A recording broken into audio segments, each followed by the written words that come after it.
আসসালামু আলাইকুম প্রিয় দর্শক, অন্য মঞ্চ অনুষ্ঠানে আপনাদের স্বাগত জানাচ্ছি। বাংলায় একটা কথা আছে, বিপদে পড়লে বাঘেও ঘাস খায়। কিন্তু আমাদের রাজ্যে বাঘ নয়, ঘাসফুল যখন বিপদে পড়েছে তখন তারা রবীন্দ্র জয়ন্তীর অছিলায় বাম আর অতি বামদের জন্যে লাঞ্চ বক্স সাজিয়ে বসে আছে। গতকাল রবীন্দ্র জয়ন্তীর ঘরোয়া অনুষ্ঠানে তার কালীঘাটের বাড়িতে মুখ্যমন্ত্রী যা করলেন তাকে এক কথায় বলা যায়, বাঘিনী এখন রক্ত ছেড়ে ঘাস খেতে প্রস্তুত। লাঞ্চ বক্স সাজিয়ে রেখে তিনি ডাক দিচ্ছেন, এসো বসো আহারে, আমি তোমাদের পথ চেয়ে বসে আছি। বিকেল 4টে থেকে 6টা আমার ফোন এখন থেকে খোলা থাকবে তোমাদের জন্যে, জানিয়ে দাও কখন আসছো। যে সিপিএমকে মমতা 2011 বঙ্গোপসাগরে ঢাকি সমেত বিসর্জন দিয়েছিলেন, যে কংগ্রেসকে তিনি পচা ডোবা বলতেন, আজ তাদেরই হাতছানি দিচ্ছেন। কেন? কারণ বিজেপির গেরুয়া ঢেউ এবার নবান্ন ভাসিয়ে দিয়েছে প্রবল বন্যায়। একেবারে শুধু ভাসানো নয়, তার সাথে ঝড়ে উড়ে যাওয়ার দাখিল। সেই ভাসিয়ে দেয়া এমনই ভয়াবহ যে বাঘিনী তার গর্জন তুলে গিয়ে মিউ মিউ করছে, বলছে 10 মিলি করি কাজ, এসো সবাই মিলে বিজেপিকে রুখে দিই। আজকের আলোচনার মূল বিষয় বাঘিনীর মিউ মিউ, গয়লার গরজ, কালনেমির লঙ্কাভাগ এবং কিষেনজির অট্টহাসি তার আত্মার। কেন মমতার এই মুশিক বা মার্জার রূপ? কেন জোট বাঁধার কাতর আহ্বান? এবং সেই আহ্বান কতটা সফল হবে বা আদৌ সফল হবে কিনা এই সম্ভাবনা, এটা আমরা দেখব। এটা স্পষ্ট, এই জোটে প্রকাশ্যে কেউ সাড়া দেবে না, অথচ পর্দার আড়ালে চলবে গোপন প্রীতি। কেন? চলুন বিষয়টার গভীরে ঢোকা যাক। বাংলায় একটা চমৎকার প্রবাদ আছে, গরজে গয়লা ঢেলা বয়। মানে দইয়ের হাঁড়ি নিয়ে যাওয়ার সময় মাথায় তার একদিকে তাকে ঢেলা দিয়ে তার ওজনটা বাঁকটা ঠিক রাখতে হয়। তো তিনি ঢেলা কিংবা পাথর বইতেও গয়লার আপত্তি থাকে না, যদি তাতে তার লাভ থাকে। মমতার আজ সেই দশা। 15 বছর ধরে যে স্বৈরতন্ত্রের চাবুক তিনি চালিয়েছেন, যেখানে বিরোধী দলের একটা পোস্টার লাগানোর জায়গা ছিল না, আজ সেই মমতা বলছেন, আসুন ভাই আমরা সবাই মিলে বিজেপিকে রুখি। হাস্য কারণ হয় কি, যে বাম কর্মীদের ওপর হাজার হাজার কেস চাপানো হয়েছে, নেতাদের বিরুদ্ধে নয়, মনে রাখবেন, যাদের পার্টি অফিস দখল করে তৃণমূলের ঝান্ডা লাগানো হয়েছে, আজ তাদেরই বলা হচ্ছে ওসব পুরনো কথা ভুলে যাও, এসো আমরা কোলাকুলি করি। কিন্তু সমস্যা হলো, এই কোলাকুলিটা আসলে কোলাকুলি নাকি গলা টিপে ধরা, সেটা বামপন্থীরা গত 15 বছরে খুব ভালো করে বুঝেছে কংগ্রেস নামের দলটিও। 2011-তে কংগ্রেসের সঙ্গে জোট বেঁধে বাম দুর্গের পতন ঘটান মমতা।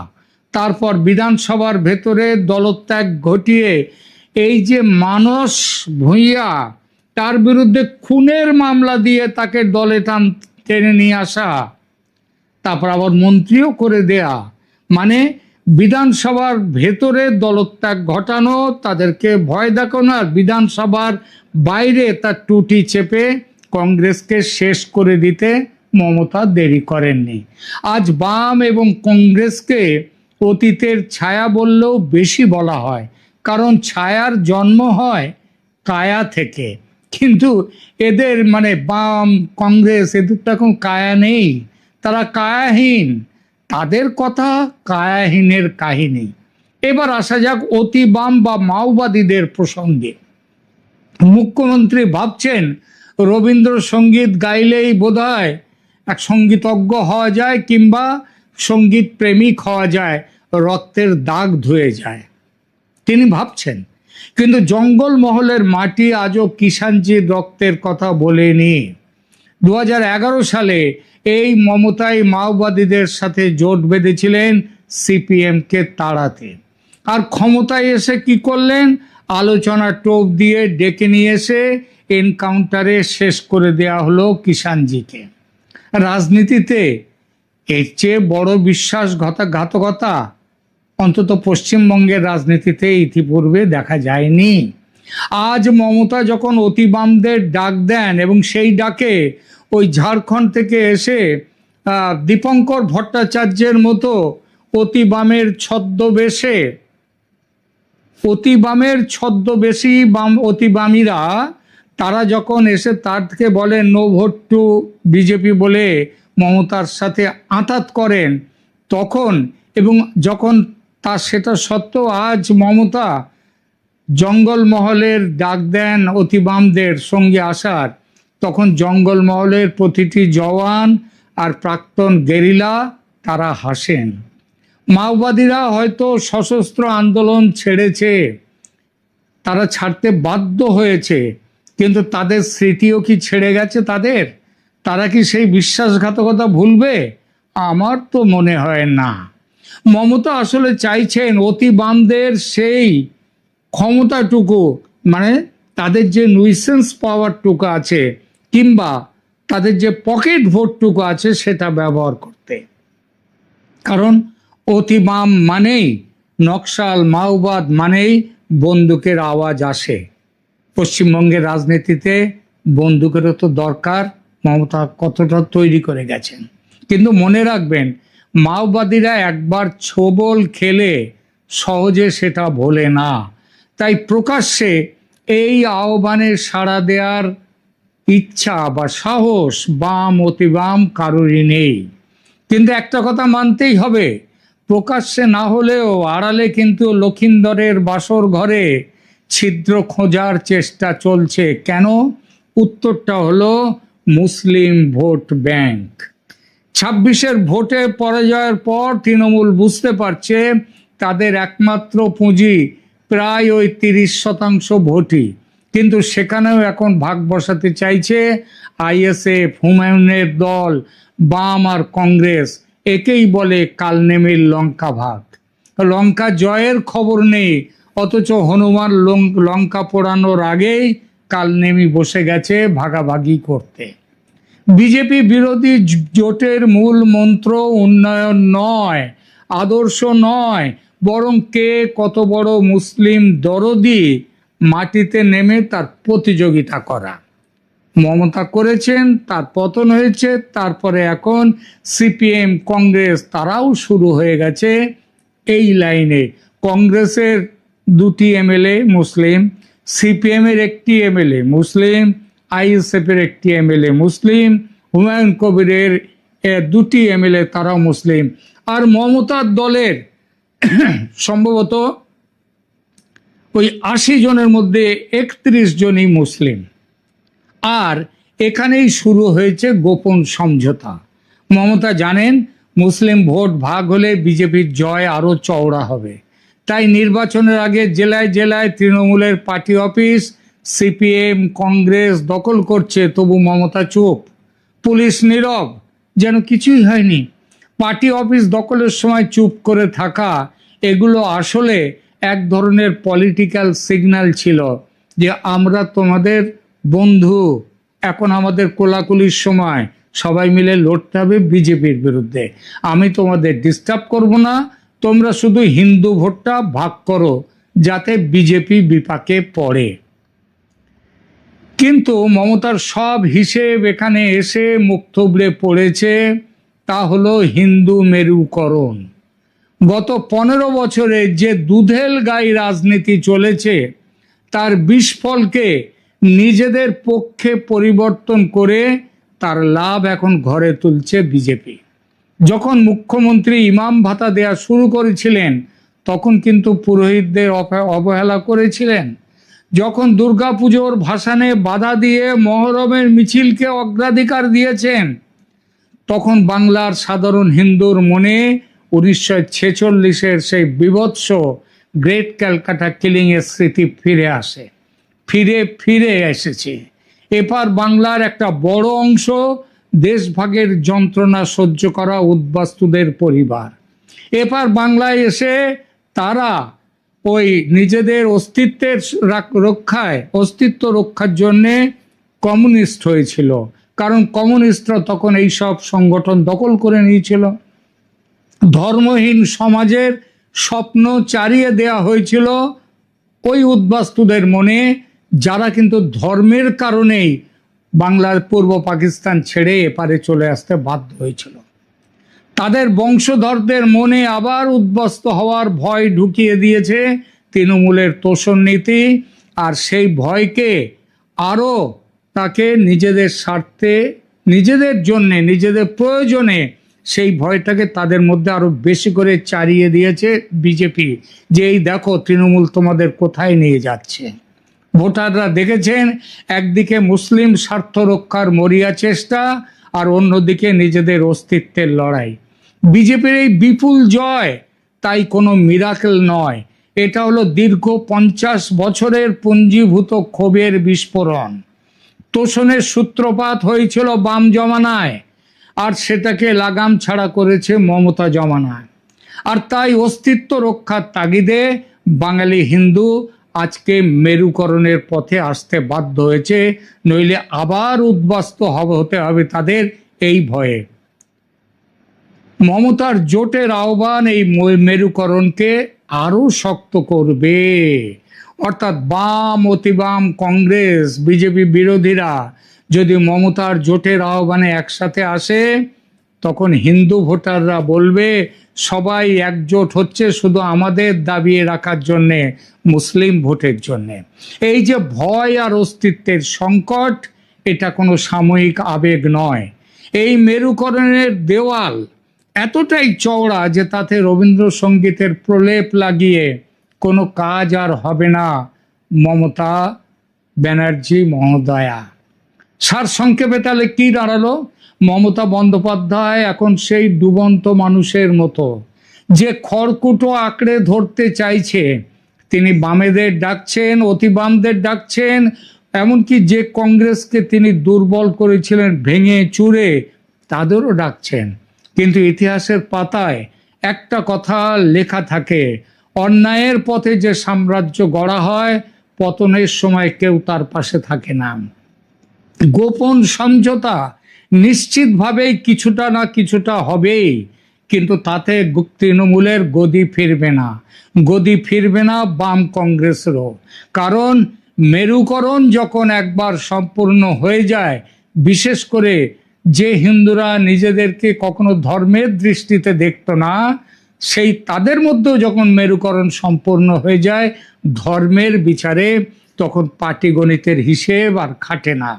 তাহলে মমতা আগ বাড়িয়ে নিমন্ত্রণ করতে গেলেন কেন বামেদের, অতি বামেদের, বিজেপি বিরোধীদের?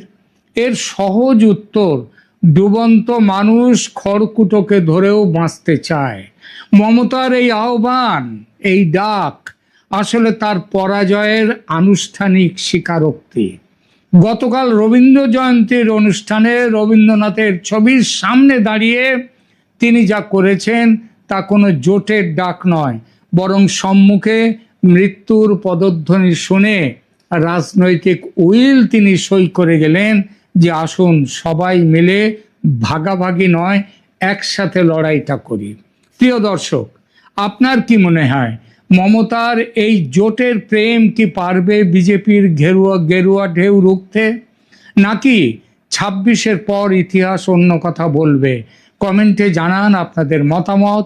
বহুদিন ধরে বাংলাদেশ সহ দক্ষিণ এশিয়ার ছোট দেশগুলোর অভ্যন্তরীণ রাজনীতিতে যে পর্দার আড়ালে বৈশ্বিক পরাশক্তিগুলোর নানা খেলা চলে, সেটি এখন ওপেন সিক্রেট। স্পষ্ট করে বললে এই পরাশক্তিগুলোর মধ্যে ভারত, চীন ও মার্কিন যুক্তরাষ্ট্রই বেশি খেলাধুলা করে। হঠাৎ করে বিশ্ব রাজনীতির ক্ষমতার ভরকেন্দ্র যখন পশ্চিম থেকে ক্রমশ প্রাচ্যের দিকে সরে আসছে, তখন এই অঞ্চলের প্রতিটি রাজনৈতিক ও সামরিক পদক্ষেপ বৈশ্বিক প্রভাব তৈরি করছে। ঘুরে যেতে শুরু করেছে দক্ষিণ এশিয়া সহ ইন্দো প্যাসিফিক অঞ্চলের ভূ রাজনীতির মোড়। ইরান যুদ্ধে যুক্তরাষ্ট্রের এক ধরনের অলিখিত পরাজয় মেনে নেয়া, বাংলাদেশের অভ্যন্তরীণ ক্ষমতার পট পরিবর্তনের পর দেশটির 3 দিকের সীমান্ত রাজ্যগুলোতে ভারতে ক্ষমতাসীন বিজেপির ব্যাপক জয় এবং তা নিয়ে বাংলাদেশের সীমান্তে পুশিন সংখ্যা বেড়ে যাওয়া, মিয়ানমারের দুর্লভ খনিজে ভাগ বসানোর মার্কিনীদের স্বপ্ন ফিকে হতে শুরু করা, এমনকি নেপালের মতো ছোট দেশের প্রধানমন্ত্রীও ট্রাম্পের দূত কোরকে ফিরিয়ে দেওয়ার পর এই অঞ্চলের প্রভাব নিয়ে নতুন করে ভাবতে হচ্ছে ট্রাম্পকে। কূটনৈতিক সূত্রগুলো বলছে এরই মধ্যে আঞ্চলিক প্রভাব বলয়কে কেন্দ্র করে বাংলাদেশকে ঘিরে দেশটির নির্বাচনের পর থেকে ভারত ও মার্কিন যুক্তরাষ্ট্রের মধ্যে এক ধরনের মতভেদ তৈরি হয়েছে, যা বিগত দশকগুলোতে দেখা যায়নি। অথচ ইন্দো প্যাসিফিক অঞ্চলের রাজনীতিতে মার্কিন যুক্তরাষ্ট্রের এক সময়কার অপরিহার্য অংশীদার ছিল ভারত, কিন্তু সম্প্রতি নেপালের কাছ থেকে অপমান হজম করার পর আর মিয়ানমারের দুর্লভ খনিজের আশায় যুক্তরাষ্ট্র এখন নতুন করে বোঝাপড়াতে যেতে চাইছে ভারতের সাথে। সে লক্ষ্যে চলতি মাসেই ভারত সফরে যাচ্ছেন মার্কিন পররাষ্ট্রমন্ত্রী মার্কো রুবিও। চলতি মাসে ট্রাম্পের বিশ্বস্ত বেশ কয়েকজন দূত আর কর্মকর্তা দফায় দফায় ভারত সফরে যাচ্ছেন, এমন তথ্য পোস্ট দিয়ে জানিয়েছেন ভারতে নিযুক্ত মার্কিন রাষ্ট্রদূত ট্রাম্পের বন্ধু সার্জিও গোর। কূটনৈতিক বিশ্লেষকদের ধারণা এসব বৈঠকের পর দক্ষিণ এশিয়ার ভূ রাজনীতিতে নতুন অনেক চমক দেখা যেতে পারে। বিস্তারিত জানতে চলুন যাওয়া যাক বিশ্লেষণে। প্রথাগত ধারায় কূটনীতিকের বাইরে গিয়ে ভারতে মার্কিন রাষ্ট্রদূত হিসেবে ডোনাল্ড ট্রাম্প নিয়োগ দিয়েছিলেন তার বন্ধু ও ব্যবসায়িক পার্টনার সার্জিও গোরকে। গোর শুধু ভারতের রাষ্ট্রদূত হিসেবে নয়, দক্ষিণ ও মধ্য এশিয়ার ট্রাম্পের বিশেষ দূত হিসেবে নিয়োগ পান। দক্ষিণ এশিয়ার চীনের প্রভাব ঠেকানোর যে মার্কিন লক্ষ্য, তার দূত হিসেবে 30 এপ্রিল 4 দিনের সফরে নেপালে যান সার্জিও গোর। শেষ সফরে তিনি নেপালের রাষ্ট্রীয় স্বতন্ত্র পার্টির চেয়ারম্যান রবি লামিচান্নে, দেশটির পররাষ্ট্রমন্ত্রী শিশির খানাল এবং অর্থমন্ত্রী ডক্টর স্বর্ণিম ভাগেলের সাথে বৈঠক করেন। এই সফরকে গোর হাইলি প্রোডাক্টিভ বললেও নেপালের একাধিক গণমাধ্যমের খবর হলো দেশটির প্রধানমন্ত্রী বালেন শাহ ট্রাম্পের দূত সার্জিও গোরের সাথে বৈঠক করতে রাজি হননি। দক্ষিণ ও মধ্য এশীয় বিশ্লেষক মাইকেল কুগেলম্যান ফরেন পলিসিতে প্রকাশিত এক নিবন্ধে বলেছেন, নেপাল সরকারের পক্ষ থেকে জানানো হয়েছে দেশটির প্রধানমন্ত্রী শুধুমাত্র রাষ্ট্রপ্রধান বা সমপর্যায়ের মন্ত্রীদের সাথে বৈঠক করবেন, কোনো রাষ্ট্রদূত বা দূতের সাথে নয়। দ্য কাঠমান্ডু পোস্টের মতো নেপালের প্রথম সারির গণমাধ্যমগুলোর খবরে বলা হচ্ছে, বালেন শাহের এই দেখা না করার পেছনে ভারত ও যুক্তরাষ্ট্রের সম্পর্কে সাম্প্রতিক সময়ে যে দূরত্ব তৈরি হয়েছে তার হাত থাকতে পারে। ইন্দো প্যাসিফিক অঞ্চলে চীনের বলয় ঠেকাতে মার্কিন যুক্তরাষ্ট্র বরাবরই বলে আসছিল ভারত তাদের সবচেয়ে বড় অপরিহার্য অংশীদার। এই অঞ্চলে মার্কিন স্বার্থ রক্ষার জন্য অস্ট্রেলিয়া, ভারত আর জাপানকে নিয়ে ইউএস গঠন করেছে কোয়াড, যেখানে ভারতই তার আসল শক্তি। প্রশ্ন হলো, সেই ভারতের সাথে কি নিয়ে মার্কিন পররাষ্ট্রের দূরত্ব তৈরি হলো বা হতে পারে? কূটনৈতিক সূত্রগুলো বলছে, গত কয়েক মাস ধরে ভারত ও মার্কিনদের মধ্যে দূরত্বের জন্য দুটো ইস্যু তৈরি হয়েছে। এক হলো বাংলাদেশের অভ্যন্তরীণ রাজনীতি, আর দ্বিতীয় হলো মিয়ানমার রেয়ার আর্থ বা দুর্লভ খনিজ মেটেরিয়ালস, যেটি যে কোনো মূল্যে যুক্তরাষ্ট্র চীনের দখল মুক্ত করতে চায়। পুরোপুরি দখল মুক্ত না করতে পারলেও অন্ততপক্ষে ভাগ চায়। বাংলাদেশের 24 আগস্টের রাজনৈতিক পট পরিবর্তনের পর থেকে আঞ্চলিক রাজনীতিতে ভারত কৌশলগত দিক থেকে পিছিয়ে পড়ে। ইউনূসের আমলে দেশ দুটির সম্পর্ক তলানিতে গিয়ে ঠেকেছিল। সেই সম্পর্ক পুনরুদ্ধারের সম্ভাবনা দেখা গিয়েছিল বাংলাদেশে বিএনপি ক্ষমতার মসনদে বসার আগে থেকেই। অনেকেই নতুন দিগন্তের সূচনাও দেখে ফেলেছিলেন, এমনকি বাংলাদেশের পররাষ্ট্রমন্ত্রী খলিলুর রহমান ও প্রধানমন্ত্রী তারেক রহমানের পররাষ্ট্র উপদেষ্টা হুমায়ুন কবিরের প্রথম ভারত সফরেও সেই শুভ লক্ষণ দেখা গিয়েছিল। কিন্তু ভারতের বিধানসভা নির্বাচনের ভোটের ফল সবকিছু যেন রাতারাতি পাল্টে দিয়েছে। বাংলাদেশকে ঘিরে ভারতের যতগুলো সীমান্ত এলাকা আছে তার সবগুলোতে এখন ক্ষমতাসীন বিজেপির জয় জয়কার। ভোটের ফল ঘোষণার পর থেকে প্রথমে ঢাকার সীমান্তে পুশিন সমস্যা এবং পরে তিস্তা ইস্যু নিয়ে বেশ অস্বস্তি দেখা দেয়। খলিলুর রহমান 1 মাসের মধ্যে 180 ডিগ্রি ঘুরে গিয়ে ভারতকে পাল্টা জবাব দেওয়ার হুঁশিয়ারিও দিয়ে ফেলেন। সাথে যোগ করেন, তিস্তা নিয়ে ভারতের জন্য বসে থাকলে চলবে না। এসব কথা আবার বলেছেন ঠিক চীনে যাওয়ার আগে। সীমান্তে পুশিন নিয়ে যে আশঙ্কা, সেটি বিজেপি সরকার গঠনের সাথে সাথে যেন বাস্তবে রূপ নিচ্ছে। 9 মে ভারতের পশ্চিমবঙ্গের মুখ্যমন্ত্রী হিসেবে শুভেন্দু অধিকারী কলকাতার ঐতিহাসিক ব্রিগেড প্যারেড গ্রাউন্ডে শপথ নেন। তার আগের দিন মৌলভীবাজারের কুলাউড়া উপজেলার মোরেছড়া সীমান্ত দিয়ে 10 বাংলাদেশি নাগরিককে পুশিন করেছে বিএসএফ। 9 মে পরিচয় যাচাই করে তাদেরকে স্বজনদের কাছে হস্তান্তর করেছে পুলিশ।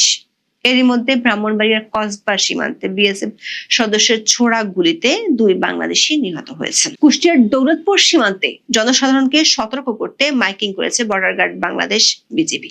মাইকিং এর মাধ্যমে সীমান্তবর্তী এলাকার বাসিন্দাদের উদ্দেশ্যে জানানো হয়, প্রতিদিন বিকাল 5টার পর সীমান্তের 150 গজ এলাকা কিংবা শূন্য লাইনের ভেতরে প্রবেশ থেকে বিরত থাকতে হবে। পাশাপাশি সীমান্ত সংলগ্ন কৃষি জমিতে কাজ করা কিংবা গবাদি পশু চড়ানোর ক্ষেত্রে সর্বোচ্চ সতর্কতা অবলম্বনের আহ্বান জানানো হয়। পশ্চিমবঙ্গে বিজেপির এত বড় বিজয় আন্তর্জাতিক বিশ্লেষকদেরও ভাবিয়ে তুলেছে। আটলান্টিক কাউন্সিলের সিনিয়র ফেলো এবং ফরেন পলিসি ম্যাগাজিনের দক্ষিণ এশিয়া বিষয়ক কলামিস্ট মাইকেল কুগেলম্যানের সাউথ এশিয়া ব্রিফ শীর্ষক প্রতিবেদন বিখ্যাত ফরেন পলিসিতে ছাপা হয় গত 6 মে। ওই প্রতিবেদনে কুগেলম্যান বলেছেন, ভারতের 4 রাজ্যের সাম্প্রতিক বিজয়ের ফল সমগ্র দক্ষিণ এশিয়ার ভূ রাজনৈতিক ও অর্থনৈতিক ভবিষ্যৎ নির্ধারণের ক্ষেত্রে এক যুগান্তকারী মুহূর্ত হিসেবে চিহ্নিত হয়ে থাকবে। বিজেপির এই পুনরুত্থান যেমন ভারতের জাতীয় রাজনীতি তাদের আধিপত্য নিশ্চিত করেছে, তেমনি প্রতিবেশী দেশগুলোর সাথে ভারতের সম্পর্কের ক্ষেত্রে এক নতুন এবং সম্ভবত আরো কঠোর অধ্যায়ের সূচনা করছে। কুগেলম্যান খুব পরিষ্কার করে লিখেছেন, পশ্চিমবঙ্গে বিজেপির এই বিজয় বাংলাদেশের সাথে ভারতের সম্পর্কের ক্ষেত্রে অনেক বড় ভূমিকা রাখবে।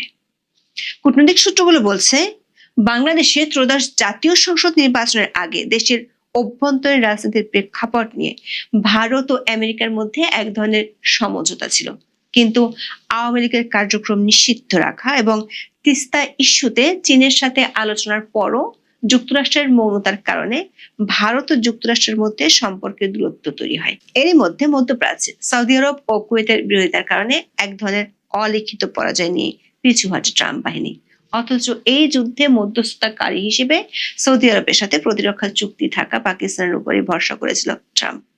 এটি নিয়ে ভারত সরকারের শীর্ষ মহলে অস্বস্তি আছে। এই যুদ্ধের আগে থেকে অনেক দিন ধরে দক্ষিণ এশীয় অঞ্চলে যুক্তরাষ্ট্রের বড় মাথা ব্যথার কারণ ছিল রেয়ার আর্থ এলিমেন্ট বা দুর্লভ খনিজ।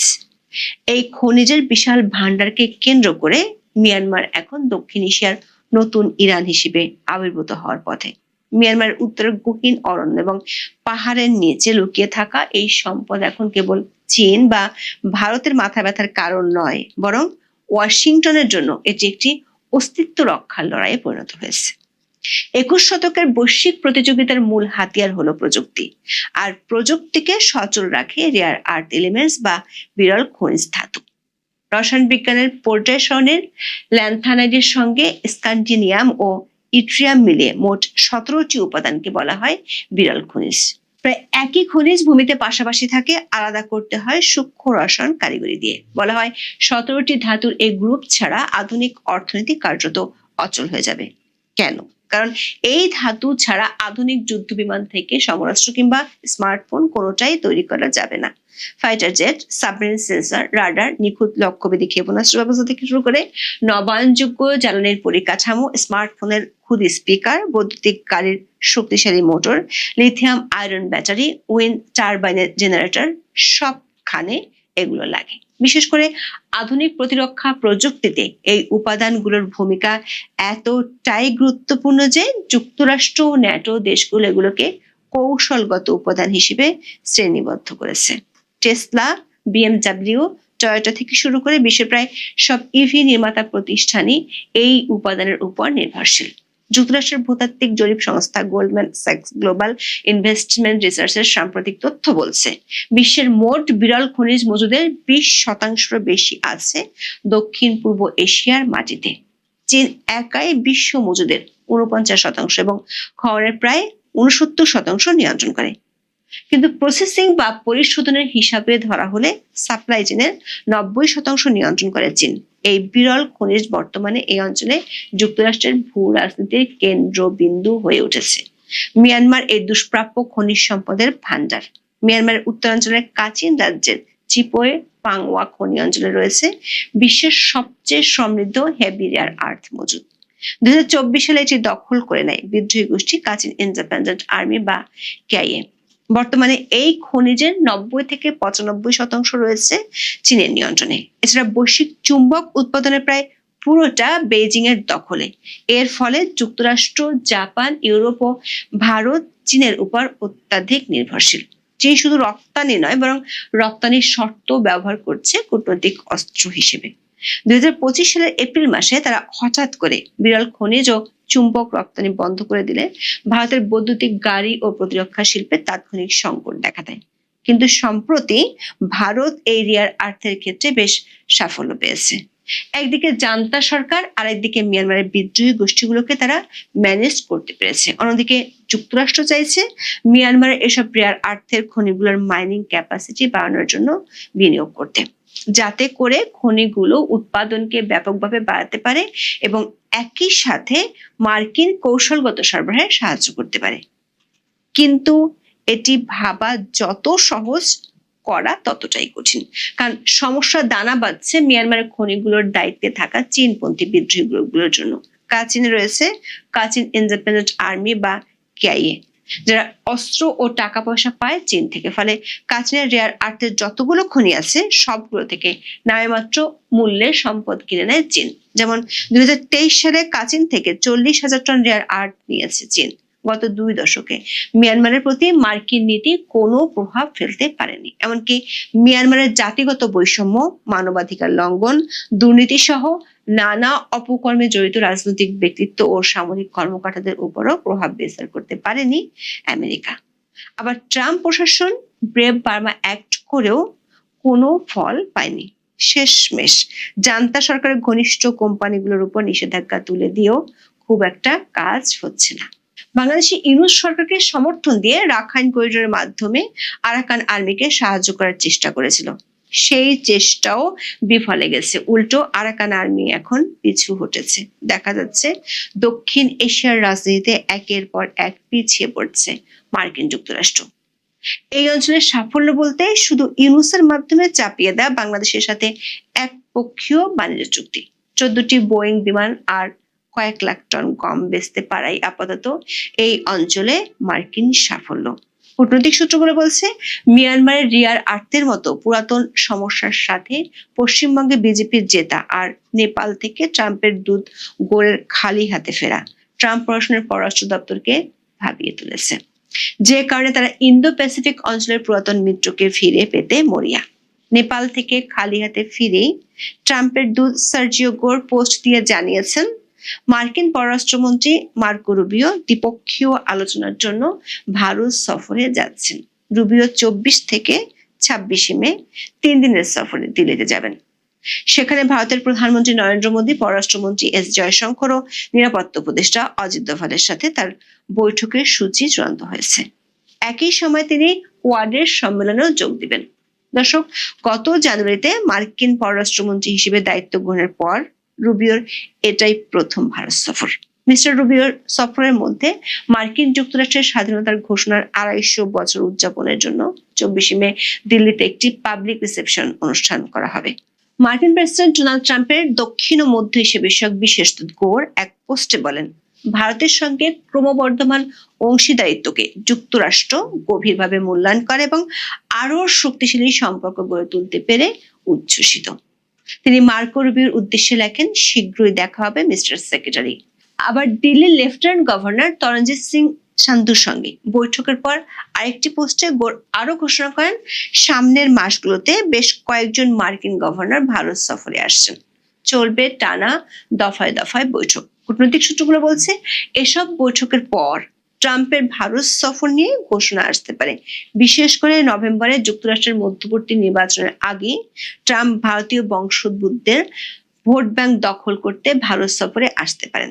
তবে ভারতের সাথে মার্কিন যুক্তরাষ্ট্রের সম্পর্কের এই ইউ টার্নে ভারতেরও পর্দার আড়ালে বেশ কিছু শর্ত আছে। যার একটি হলো বাংলাদেশের অভ্যন্তরীণ রাজনীতি ও দেশটির চীন এবং পাকিস্তানের সাথে সখ্যতা। এই বিষয়গুলো নিয়ে রুবিওর সাথে বৈঠকে আলোচনা হতে পারে এমন ইঙ্গিত পাওয়া গেছে কূটনৈতিক একাধিক সূত্র থেকে।